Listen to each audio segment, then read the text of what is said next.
बोलिए शंकर भगवान की जय। रुद्र संहिता का पहला अध्याय सती चरित्र। बोलिए शंकर भगवान की जय। नारद जी ने पूछा, हे ब्रह्मा जी, आपके श्रीमुख में मंगलकारी व अमृतमय शिव कथा सुनकर मुझ में उनके विषय में और अधिक जानने की लालसा उत्पन्न हो गई है। अतः भगवान शिव के बारे में मुझे बताएं। विश्व की सृष्टि करने वाले हे ब्रह्मा जी, मैं सती के विषय में जानना चाहता हूँ। सदाशिव योगी होते हुए भी एक स्त्री के साथ विवाह करके ग्रस्त कैसे हो गए? उन्हें विवाह करने का विचार कैसे आया? जो पहले दक्ष की कन्या थी, फिर हिमालय की कन्या हुई, वे सती पार्वती किस प्रकार शंकर जी को प्राप्त हुई? पार्वती ने किस प्रकार घोर तपस्या की और कैसे उनका विवाह हुआ? कामदेव को भस्म कर देने वाले भगवान शिव के आधे शरीर में वे किस प्रकार स्थान पा सकी? उनका अर्धनारीश्वर रूप क्या है? हे प्रभु, आप ही मेरे इन प्रश्नों के उत्तर दे सकते हैं। आप ही मेरे संशय को निवारण कर सकते हैं। ब्रह्मा जी ने कहा, हे नारद, देवी सती और भगवान शिव का शुभ यश परम पावन, दिव्य और गोपनीय है। उसके रहस्य को वे ही समझते हैं। सर्वप्रथम तुम्हारी प्रार्थना पर मैं सती का चरित्र को बताता हूँ। पहले मेरे एक कन्या पैदा हुई, जिससे देखकर मैं काम पीड़ित हो गया। तब रुद्र ने धर्म का समर्पण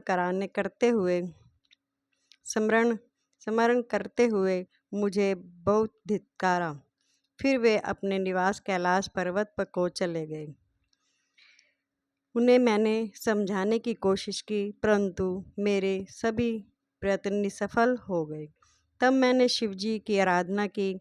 शिवजी ने मुझसे बहुत समझाया, परंतु मैंने हठ नहीं छोड़ा और फिर रुद्रदेव को मोहित करने के लिए शक्ति का उपयोग करने लगा। मेरे पुत्र दक्ष के यहाँ सती का जन्म हुआ। वह दक्ष सुता उमा नाम से उत्पन्न होकर कठिन तप करके रुद्र की स्त्री हुई। रुद्र ने गृहस्था आश्रम में सुखपूर्वक समय व्यतीत किया। उधर शिवजी की माया से दक्ष को घमंड हो गया और वह महादेव जी की निंदा करने लगे। दक्ष ने एक विशाल यज्ञ का आयोजन किया। फिर उस यज्ञ में दक्ष ने मुझे, विष्णु जी को, सभी देवी देवताओं को और ऋषि मुनियों को निमंत्रण दिया, परंतु महादेव शिवजी एवं अपनी पुत्री सती को उस विशाल यज्ञ का निमंत्रण नहीं दिया। सती को जब इस बात की जानकारी मिली तो उन्होंने शिव चरणों में वंदना कर उनसे दक्ष यज्ञ में जाने की इच्छा प्रकट की। भगवान शिव ने देवी सती को बहुत समझाया कि बिना बुलाए ऐसे आयोजनों में नहीं जाना चाहिए, अपमान और अनिष्टकारक होता है। लेकिन सती ने जाने का हठ किया। शिव ने भावी हो देखते हुए आज्ञा दे दी। शिव सर्वज्ञ है। सती पिता के घर चली गई।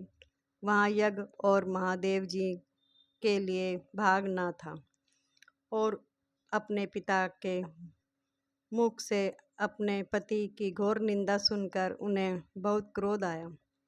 वे महादेव की निंदा सहन ना कर सकी और उन्होंने उसी यज्ञ कुंड में कूदकर अपने शरीर को त्याग कर दिया।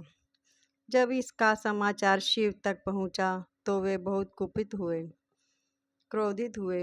उन्होंने अपनी जटा का एक बाल उखाड़कर वीरभद्र नामक अपने गण को उत्पन्न किया। भगवान शिव ने वीरभद्र को आज्ञा दी कि वह दक्ष के यज्ञ का विध्वंस कर दे। वीरभद्र ने शिव आज्ञा का पालन करते हुए यज्ञ का विध्वंस कर दिया और दक्ष का सिर काट दिया। इस उपद्रव को देखकर सभी लोग भगवान शिव की प्रार्थना करने लगे। तब भगवान शिव ने दक्ष को पुनः जीवित कर दिया और उसके यज्ञ को पुनः पूर्ण कराया। भगवान शिव सती के मृत शरीर को लेकर वहाँ से चले गए। उस समय सती के शरीर से उत्पन्न ज्वाला पर्वत पर गिरी थी। वही पर्वत आज भी ज्वालामुखी के नाम से पूजी जाती है। आज भी उनके दर्शन से मनोकामनाएं पूरी होती हैं। वहीं सती दूसरे जन्म में हिमाचल के घर में पुत्री रूप में प्रकट हुई, जिनका नाम पार्वती था। उन्होंने कठोर तप द्वारा पुनः महादेव शिव को अपने पति के रूप में प्राप्त कर लिया।